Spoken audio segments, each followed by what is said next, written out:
अस्सलाम वालेकुम दोस्तों, मैं अब्दुल रऊफ़ आबिद मेरे इस चैनल पर आपका खैर मक़दम है।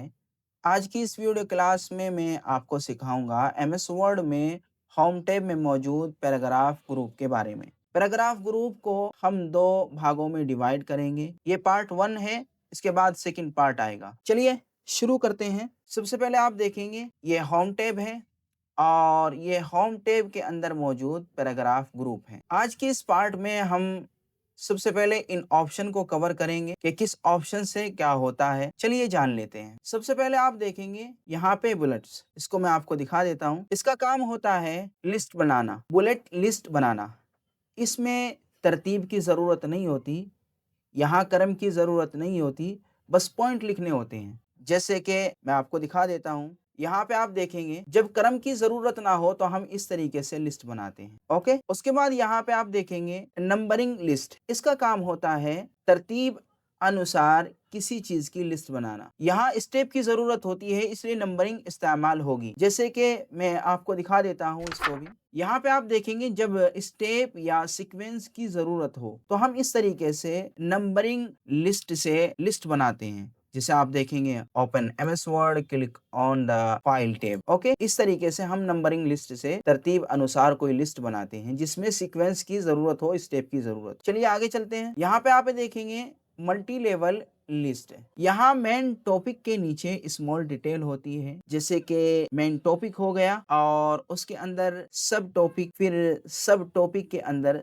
सब सब टॉपिक। कैसी होती है इसको भी मैं आपको दिखा देता हूँ, फिर बाद में हम बना करके आपको दिखा। यहाँ पे आप देखेंगे जब मेन पॉइंट के अंदर सब पॉइंट और उसके अंदर भी पॉइंट हो, जैसे कि कंप्यूटर है, मेन पॉइंट है, फिर उसके अंदर सब पॉइंट है हार्डवेयर, और सब पॉइंट के अंदर भी सब सब पॉइंट है, जैसे कि इनपुट डिवाइस, आउटपुट डिवाइस, और इसी तरीके से फिर यहाँ पे सब पॉइंट आ गया। ओके, फिर उसके अंदर भी सब सब पॉइंट आ गया। यानी कि पॉइंट के अंदर पॉइंट और फिर पॉइंट के अंदर पॉइंट हो, किसी चीज को हम इस तरीके से क्रिएट कर सकते हैं। जब हमें पॉइंट के अंदर पॉइंट और पॉइंट के अंदर पॉइंट लिखना हो तो हम मल्टी लेवल लिस्ट का यूज करते हैं। तो इसको हम किस तरीके से बनाते हैं वो आपको हम दिखा देते हैं। सबसे पहले हम यहाँ पे देखेंगे ड्रॉप डाउन बटन है, आप यहाँ पे जाएंगे और यहाँ से क्लिक करके कोई भी एक बुलेट सैंबल ले लेंगे। जैसे मैं ये ले रहा हूँ। ओके, लेने के बाद यहाँ पे मैं लिस्ट बनाता हूँ fruits, vegetables, okay, dairy products. इस तरीके से हम बुलेट लिस्ट से लिस्ट बनाते हैं। ओके, आपको समझ आ गया होगा। चलिए अब आगे चलते हैं। यहाँ पे देखेंगे ये नंबरिंग लिस्ट है, इसको हम किस तरीके से इस्तेमाल में लाते हैं। तो सबसे पहले मैं इसको डिलीट कर देता हूँ और इस बार मैं यहाँ पे ड्रॉप डाउन बटन पे जाऊंगा। यहाँ पे मैंने क्लिक किया और यहाँ से आप कोई भी नंबर चूज कर सकते हैं। चाहे ये चूज कर लें, चाहे ये चूज कर लें, चाहे ABCD को चूज कर लें। ओके, तो मैं यहाँ पे न्यूमेरिक को लेता हूँ और इस तरीके से मैं यहाँ पे लिख लेता हूँ लिस्ट को क्रम अनुसार।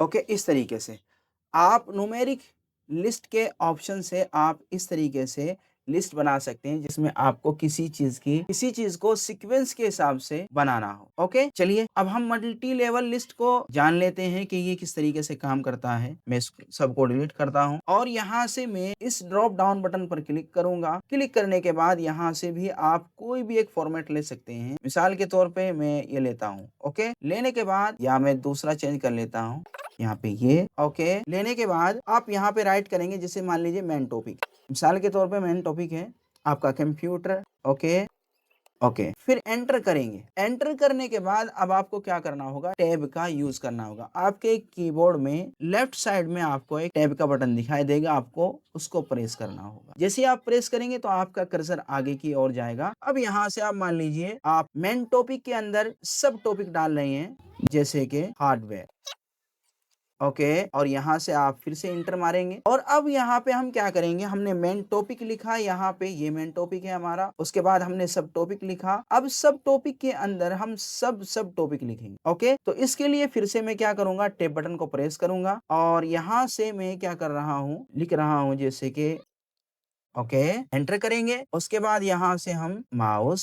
ओके, अब यहाँ पे मुझे क्या करना है, जिसे मैंने मेन टॉपिक लिखा उसके अंदर यहाँ पे मैंने सब टॉपिक डाला। उसके बाद मैंने क्या किया, यहाँ पे सब टॉपिक के अंदर सब टॉपिक डाला। उसके बाद मैंने यहाँ पे एंटर किया। अब मुझे यहाँ पे क्या करना है, इसके बराबर में अपने कर्सर को ले जाना। तो अब मैं क्या करूंगा, यहाँ पे मैं क्लिक कर रहा हूँ। क्लिक करने के बाद आपके कीबोर्ड में शिफ्ट और टैब बटन आपको दिखाई दे रहे होंगे, दोनों को एक साथ प्रेस करना है। ओके, अब यहाँ पे देखिए ये हमारा कर्सर इसके बराबर में आ गया। जैसे कि मैं लिख देता हूँ, जैसे सॉफ्टवेयर और एंटर करूंगा। अब सब टॉपिक के अंदर सब टॉपिक लिखेंगे। जैसे कि सब टॉपिक लिखेंगे तो आपको क्या करना होगा, कीबोर्ड से फिर से आपको टैब बटन को प्रेस करना होगा, क्योंकि हमें इनके बराबर में लिखना है। तो मैं यहाँ पे क्लिक किया और टैब बटन को प्रेस किया तो आगे चला गया। उसके बाद यहाँ से एमएस एक्सेल, ओके, एंटर को प्रेस करेंगे और एमएस वर्ड। ओके, इस तरीके से अब आप खूब अच्छे से समझ गए होंगे कि हम मल्टी लेवल लिस्ट का कैसे यूज करते हैं और यहाँ पे आप नंबरिंग लिस्ट का कैसे यूज करते हैं और बुलेट लिस्ट का कैसे यूज करते हैं। ओके, चलिए आगे बढ़ते हैं। यहाँ पे आप देखेंगे ये है डिक्रीज इंडेंट और इंक्रीज इंडेंट। इस ऑप्शन का यूज कब होता है, जब आप मान लीजिए कोई किताब राइट कर रहे हो और आपको किसी टेक्स्ट के बराबर में आपको कोई इमेज या टेबल दिखानी हो कुछ इस तरह से, तो आप दिखा सकते हैं। और ये चीजें आप इस ऑप्शन की हेल्प से कर सकते हो। कैसे करेंगे, जैसे कि मैंने यहाँ पे इस टेक्स्ट को सेलेक्ट किया। सेलेक्ट करने के बाद यहाँ से मैंने डिक्रीज इंडेंट किया, इंक्रीज इंडेंट करेंगे इस तरीके से। तो क्या होगा, आपका जो टेक्स्ट है वो राइट की ओर शिफ्ट हो रहा है और नीचे की ओर शिफ्ट हो रहा है। अब यहाँ पे आप क्या करेंगे, यहाँ पे आप कोई भी इमेज लगा देंगे। इस तरीके से आप इमेज लगा देंगे। लगाना किस तरह है हम आपको बाद में बताएंगे। मान लीजिए गलती से अगर आपको इस तरीके से नहीं करना था, ये ज़्यादा आगे आ चुका है, नीचे आ गया है, तो आप यहाँ से डिक्रीज इंडेंट पर क्लिक करेंगे तो इसको अपनी हालत पे ला सकते हैं। तो इस तरीके से आप इन ऑप्शन का यूज़ कर सकते हैं। पहले ऑप्शन से आप बुलेट लिस्ट बना सकते हैं जिसमें तरतीब की ज़रूरत ना हो, और उसके बाद आप नंबरिंग लिस्ट बना सकते हैं जिसमें आपको तरतीब की ज़रूरत हो, क्रम की ज़रूरत हो, सीक्वेंस की ज़रूरत हो। उसके बाद आप मल्टी लेवल लिस्ट बना सकते हैं जिसमें आपको क्या करना होगा, टैब बटन का यूज़ करना होगा और पीछे जाने के लिए आपको टैब बटन और शिफ्ट बटन का यूज़ करना होगा। मेन पॉइंट के अंदर सब पॉइंट और सब पॉइंट के अंदर सब पॉइंट बना सकते हैं। ओके, तो उम्मीद है कि आज का सबक आपकी समझ में आया होगा। अगर कोई भी क्वेश्चन है तो आप मुझे कमेंट बॉक्स में ज़रूर लिखें, मैं इंशाल्लाह उसका जवाब दूंगा। आज के लिए बस इतना ही, मिलते हैं नेक्स्ट वीडियो में। तब तक के लिए अल्लाह हाफिज़, अस्सलाम वालेकुम।